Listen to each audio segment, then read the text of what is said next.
Hi, ma'am. Can you tell me your name? Treva Oster, And Treva, where do you live? 232 Billings Avenue. In Paulsboro? Yes, sir. Were you outside when the train derailed and the vinyl chloride escaped? I was taking the children to school. I left the house at 7:28.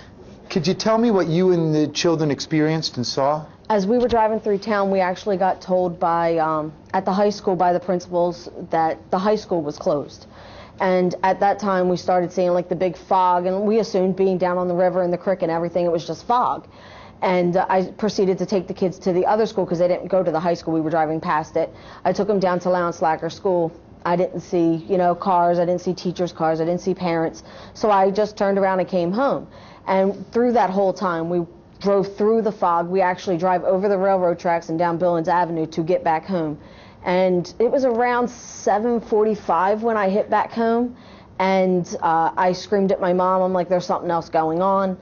And, my kids started panicking because they've never been through something like this. What did it smell like? Honestly, it smelled like sugar cane, like you had a piece of sugar cane in your mouth that you just picked out the field. And after you went through this, did you have any symptoms? Yes, we have bloody noses, we're complete headaches. My 11-year-old is extreme migraines. He can't even handle the sound of a TV right now. My one son throwing up, diarrhea out the wazoo for all 8 of us in the house. Gosh, I'm trying to think. I'm sorry. It's all right. My mother has burning in the eyes, the blurry vision.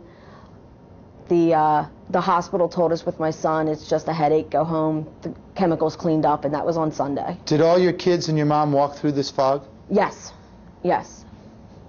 All 4 of my children actually had to get out of the car to get back into the house. Now driving down the road, not knowing that it was a chemical, my windows are open.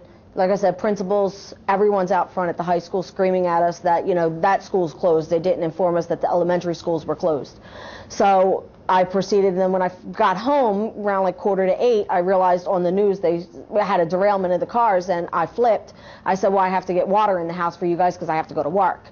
And it came out to where I didn't go to work. I packed my kids in the car, put handkerchiefs over their faces between them, my uncle and my mother, got them into the cars, and eventually left. Around 9:30, 9:45, we left the house.